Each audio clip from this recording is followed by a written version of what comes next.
大家好，歡迎大家翻到嚟阿 Watchboy 呢個頻道。咁如果大家有留意 Reddit Rolex Forum 嘅話呢，咁最近可能咧你會留意到有啲貼文係關於 Snoopy 嘅。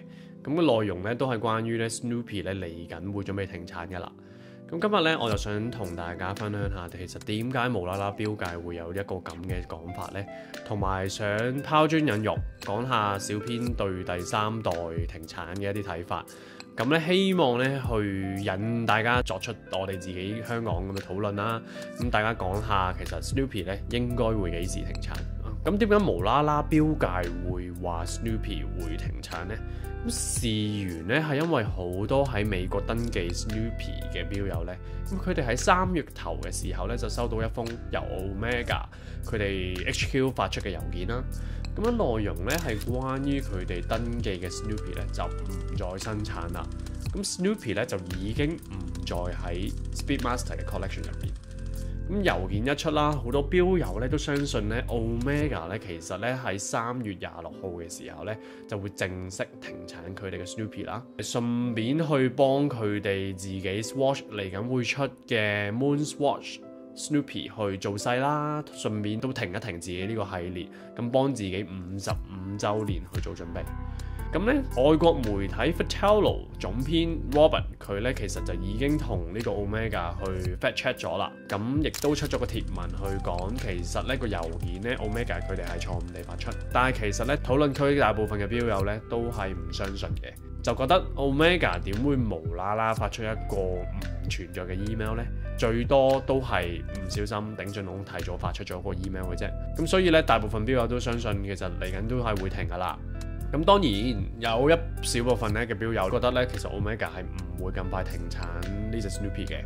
咁始終咧 Snoopy 咧都 consider 喺 Omega Speedmaster 系列嘅一隻金蛋啦。咁仲要今次唔係限量，咁其實 Omega 玩法應該會慢慢地控制住自己產量，咁樣去賺到盡。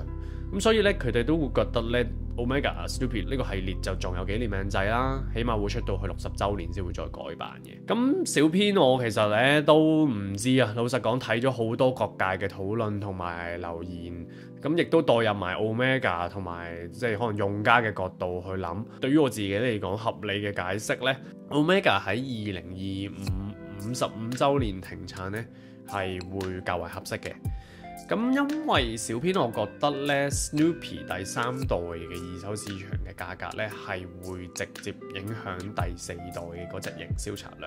簡單嚟講咧，如果 Snoopy 第3代因為產量多、生產年期長而二手市場不斷地下跌嘅話咧，其實佢出第4代嘅時候咧就可能會滯銷，冇咁多炒家，冇咁多用家去追捧。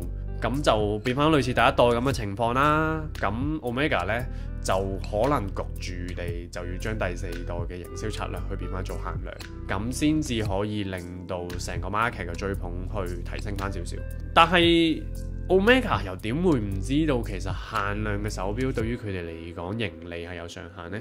所以最合理嘅做法咧就係要將 Snoopy 嘅生產數量多，但係佢嘅生產年期短，咁就好似 Rolex 隻 Oyster Perpetual 41mm Tiffany 面咁樣。咁佢只係短短地生產1年，但係其實冇人實際知道生產咗幾多隻。咁所以市場上係一定有一定嘅追捧。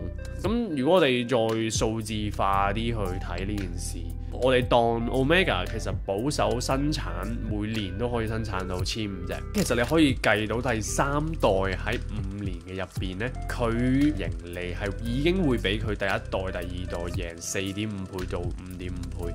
咁所以呢，其實呢 Omega 喺第3代嘅呢隻 Snoopy 入邊呢，其實佢哋已經贏咗噶啦。所以佢的而且確係可以去停產，去為佢哋下一代 Snoopy 去做準備，咁樣再去玩多個5年，咁樣就長做長有。呢個就係小編我自己嘅一個預見啦。咁唔知大家又點睇呢？大家覺得 Snoopy 又會幾時停產呢？ Omega 佢錯誤發出郵件嘅背後係咪喺度做勢呢？咁歡迎大家喺下面分享你哋嘅留言。如果大家未 follow 我呢，都俾少少支持 follow 我。